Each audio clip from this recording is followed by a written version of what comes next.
जय हिंद दोस्तों, genius study centre में आपका स्वागत है।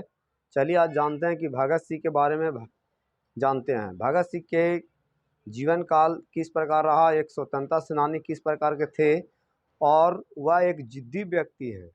और कहा भी जाता है कि जिद्दी व्यक्ति ही इतिहास रचता है। तो भगत सिंह भी उसी प्रकार के एक जिद्दी व्यक्ति माना जाता है।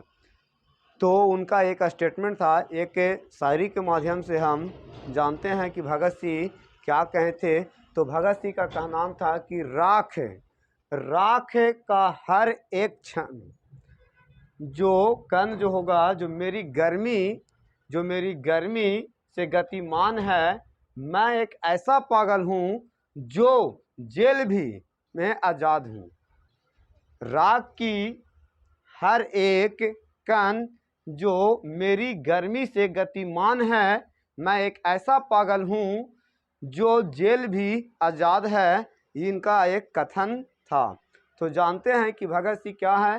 तो भगत सिंह की अगर बात किया जाए तो भगत सिंह जो थे वह भारत के एक महान क्रांतिकारी और एक स्वतंत्रता सेनानी थे। इनका अगर बात किया जाए तो इनका जन्म जो हुआ था तो 28 सितंबर 1907 ईस्वी में इनकी जन्म हुई थी। और जो बंगा कहाँ पड़ता है, तो बंगा जो जिला लायरपुर जो पंजाब में पड़ता है, जो अभी वर्तमान की अगर बात किया जाए तो ये पाकिस्तान में पड़ती है। और इनकी अगर मृत्यु की अगर बात किया जाए तो इनकी मृत्यु जो हुआ था जो 23 मार्च 1931 में, इसकी मृत्यु उस प्रकार की नहीं हुई थी। इसको ही अंग्रेज़ों के द्वारा फांसी की सज़ा सुना दिया गया था। इसके साथ साथ अगर कहा जाए, उन्होंने जो बहुत सारे अंग्रेज़ों से खपा थे और अंग्रेज़ों को उन्होंने ये अंग्रेज़ों से भारत को गुलामी की जंजीरों से छुटकारा दिलाने का सपना, एक बहुत बड़ा सपना देखे थे।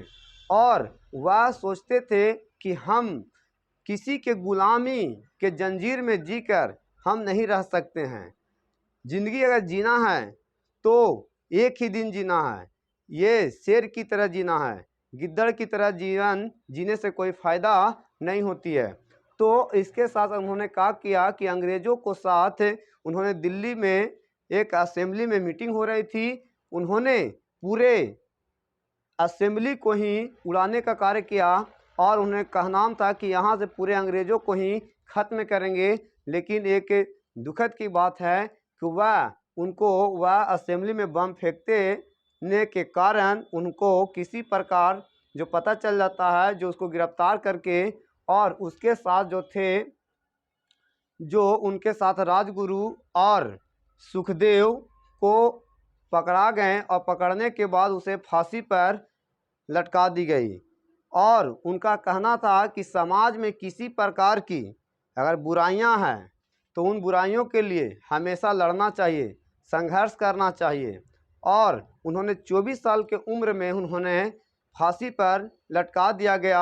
और उन्होंने जब उनकी पिताजी अगर बात किया जाए तो शादी की बात कहे थे, तो उन्होंने कानपुर चिट्ठी लिख के चल गया था कि मेरा एक जो जीवन जो है मैं किसी एक व्यक्ति को नहीं दे सकता हूँ, मेरा शरीर जो है पूरे देशवासियों के लिए हमने दे चुका है। ये जुनून था उनका और इस जुनून के हम सलाम करते हैं। और अगर कहा जाए तो उसको वे सीधे उनका एक और स्टेटमेंट कहा जाता है कि वे मुझे मार सकते हैं, लेकिन मेरे विचारों को नहीं मार सकते हैं। यह भगत सिंह का कथन था। हमें फांसी अगर देनी है, मैं फांसी पर खुद खुशी से गले लगा लूँगा, लेकिन मैं एक भगत सिंह मरूँगा तो मेरे जैसे हजारों भगत सिंह पैदा हो सकते हैं। इसलिए मैं मरने से कभी डरता नहीं हूँ और अपने जीवन में कभी भी अंग्रेज़ों के घुटने टेकने का कार्य नहीं किया।